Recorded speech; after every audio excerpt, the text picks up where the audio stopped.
Hello everyone, this is an update on progress with my mum. So what's happened is she's spent just over 2 weeks now, maybe a little bit longer in this home, and I have felt anguish pretty much the whole time she's been there.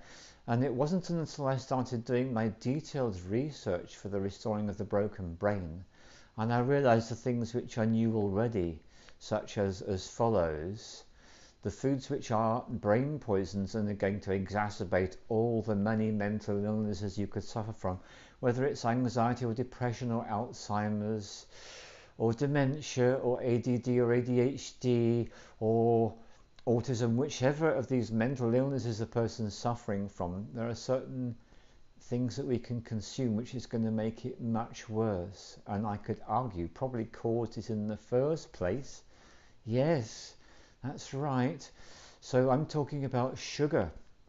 I'm talking about tea and coffee, the ordinary kind, the conventional kind of hot chocolate.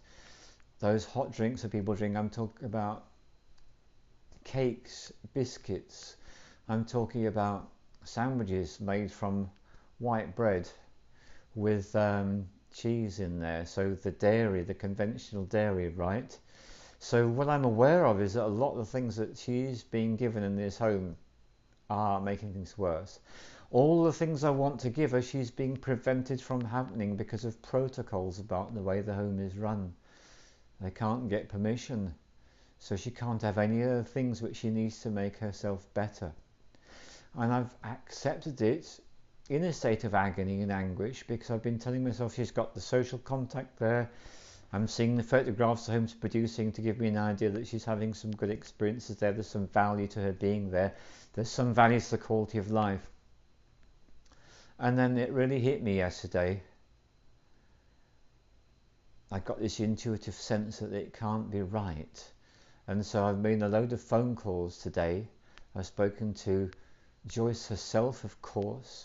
I've spoken to one of my nieces. I've spoken to the home, I've spoken to the GP surgery, and what really tipped the scales is the GP surgery is now looking at query stomach ulcer, query cancer. They might want to take her into hospital and put her on that one-way track that takes you to a certain destination. It ain't a good one. So it's time to step up. So last night it was the feeling of agony and anguish getting really intensified. Waking up this morning out of a really nasty dream, nothing to do with my mother at all, but nasty. And then contemplation, right, this is it, we're doing it.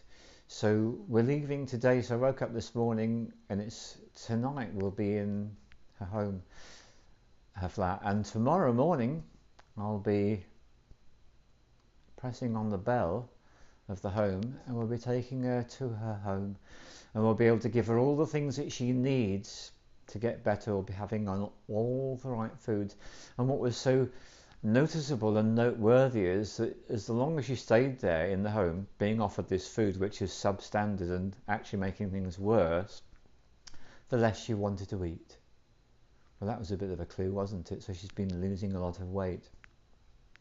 So my job is to be in complete acceptance, and I'm taking her home, and whether she wishes to continue to eat less and less and less and to let go of this life, or whether she chooses to actually feel like she wants to eat what I can put in front of her, and maybe that does tempt her, and maybe she starts to feel like she wants to be here, then she can go on that track. And whichever track, she'll do it with family. When a person goes into a home, the family's abandoning them, aren't they? Bottom line. That's how I felt. I felt I've been abandoning her. I felt like a piece of shit, frankly. So here I am, stepping up. And I've got secrets I'm going to share with all of you when the time's right. I ain't got the time to share that now because I'm so living the reality of all this. And I'm so grateful. I'm the kind of person that can go to bed last night, wake up this morning, have total change of plan, change everything. And I'm very blessed because Waxara is my partner and she's so incredibly on the ball with all this. Let's face it, she does all the right things. She's taking all the right nutrients, water. Her brain is firing on all thrusters just like mine is. So that's it. It's all sorted.